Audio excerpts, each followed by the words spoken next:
Alana, I will say good evening in Australia, good morning in the East Coast of America. Yeah.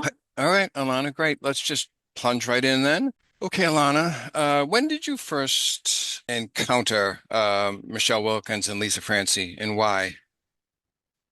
Okay. I was first connected with Michelle and Lisa through the Who Killed Kurt Cobain Facebook page Okay, about a year and a half ago. okay, Around the same time, I had also been in correspondence with Kurt Cobain's uncle Gary, in an effort to obtain Kurt's autopsy report. okay. And you offered money to obtain the autopsy report? Yeah, I originally wrote to Gary about 2 years ago. He responded by sending back a card with his mobile number, inviting me to call. That was about a year and a half ago. We spoke through letters and eventually over the phone. And during one of those conversations, Gary agreed to provide me with Kurt's autopsy report for $20,000 US, so 30,000 Australian. So how did Michelle Wilkins and Lisa Francie get involved with that relationship? Oh, I was talking to them through that Kurt Cobain was murdered page, and since I live in Australia, Michelle kindly offered to help facilitate the payments to Gary in installments using Wise and PayPal. And in looking back, I deeply regret not flying to the United States to deliver the money to him directly myself. So Michelle and Lisa too agreed to be kind of middlemen for you to get the money to Gary. Yeah, Michelle and Lisa assured me that each payment was going straight to Gary. I trusted them to act as the or go-between and believe their claim that Gary's phone had been disconnected. They told me that as well, which I should have seen a red flag. But um, Why weren't you able to just send the money to Gary directly? well, they said his phone had been disconnected and he didn't have a PayPal or anything like that. Okay. Um, Oh, so yeah. you were no longer able to reach him? No, they said his phone was disconnected and they told me I would be able to speak to him when they visited him, but when I got on the call, it wasn't him. It was Okay. Lisa's husband pretending to be Gary. Okay. So let's discuss that. You had a conversation on the phone with someone you thought was Gary. And what happened Yeah. during that conversation? They put Lisa's husband on the phone pretending to be Gary. And whoever I was speaking to kept saying, "Oh, thank you so much for the money, and I'll be sending the autopsy report, and Kurt would be so happy, my nephew would be so happy about this," and just complete blindside. Um, Wow. Wow. yeah, Okay. just deception. So you gave them this money and they were supposed to transfer this money to Gary.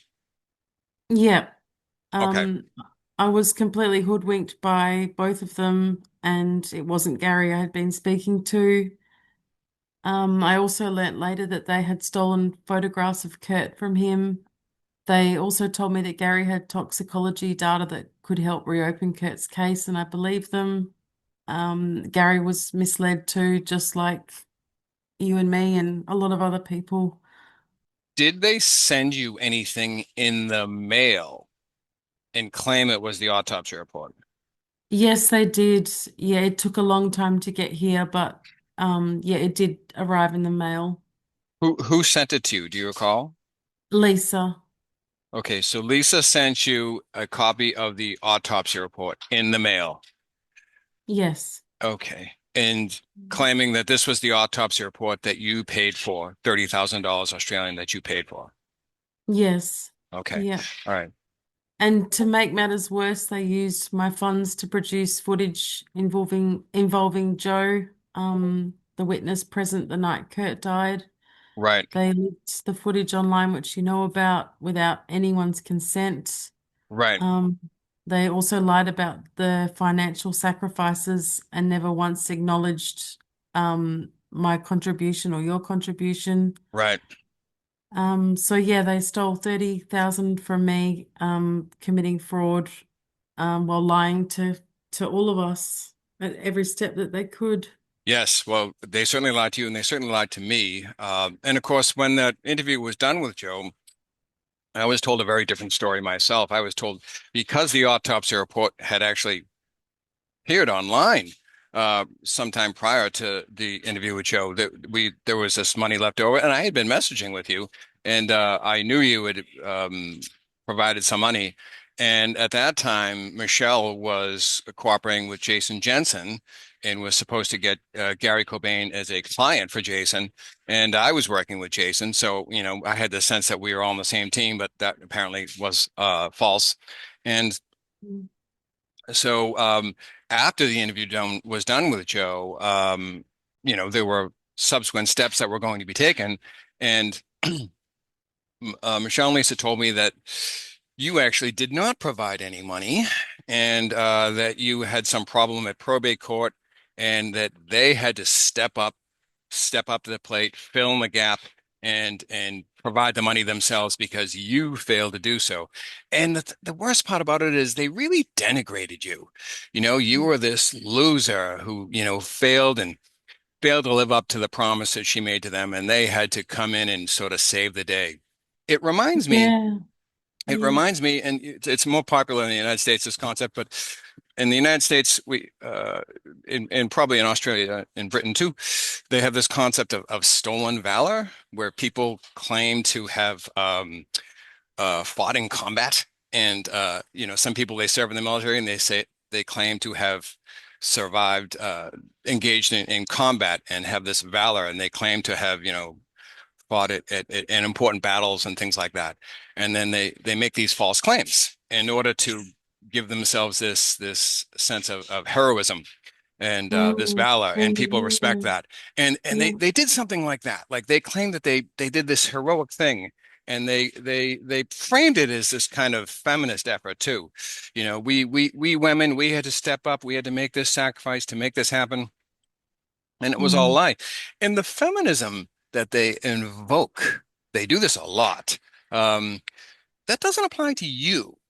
Do you know what I mean? Like mm, you, Alana Moodie, was completely dispensable. Um, yeah, it's remarkable how little they actually, I don't know that they ever say your name. They never acknowledge you. They never thank you. It's as if you don't exist. yeah, It's really terrible the way they've treated you. Many people, yeah. Well, myself included, but you certainly. yeah, well, I truly believe that their intentions were genuine and that we all shared a goal of seeking justice for Kurt. But yeah, I was wrong. But thanks to you, you stood by me and helped me see what was happening, and I now understand how badly I was taken advantage of, as you and other people were as well. They're just liars. Yeah, yeah. Yeah, Okay. All right. Well, thank you, Alana, for speaking to me today, and that's I okay. really appreciate it. Of Can I just say one other course, thing? of course. I just wanted to say, it's been awful knowing that Michelle and Lisa exploited not only me, but a lot of other people who were trying to do the right thing. And what they did was exactly the opposite of what Kurt would have wanted. Um, I also, when we were talking, I believed he would have been outraged by their actions, and I hope they're held accountable for the harm they've caused. Yes, Um, they certainly, I agree. They certainly should be held accountable. We'll talk again, Alana, but thank you very much for talking to me today. And one good thing that came out of this, Alana, is you and I became friends. So that's one yeah. good thing. And Yeah, no, thank you. Thank you. Um, okay, and I hope they get their comeuppance as well, because it's just, but thank you for your friendship and thank you for getting to the bottom of this too, Matthew. okay, Alana, you have a good day. Thank you. Hey, thank you. Okay, take care. Bye bye. Bye.